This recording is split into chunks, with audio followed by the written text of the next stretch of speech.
Bismillahirrahmanirrahim. Assalamualaikum dan selamat sejahtera. Di sini saya nak berkongsi kepada anda semua cara untuk kita menyimpan sijil di dalam Hermes.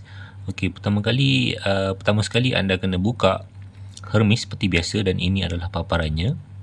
Okey, setelah anda login, kemudian anda pergi ke pembangunan yang di sini. Pembangunan ini, okey. Kemudian anda klik program pembangunan kompetensi di sini. Okey, kemudian ini adalah paparannya. Okey, anda pergi ke atas ni, klik fungsi. Sini, fungsi. Klik pada permohonan program pembangunan kompetensi.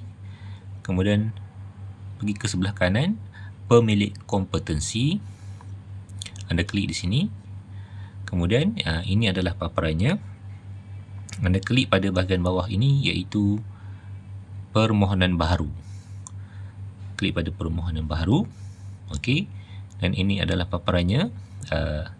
Anda boleh pilih pembelajaran kendiri. Dan anda pilih bahagian bawah ni online learning. Online learning dan isi tajuk yang sesuai, tarikh dan juga jam.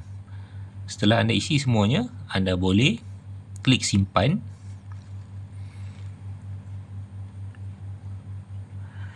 Dan anda boleh siap untuk tunggu pengesahan pentadbir sahaja. Jadi semoga video ini membantu. Jangan lupa tekan butang like, share, subscribe channel ni untuk info pendidikan yang terbaru. Jumpa lagi dalam video akan datang. Bye bye.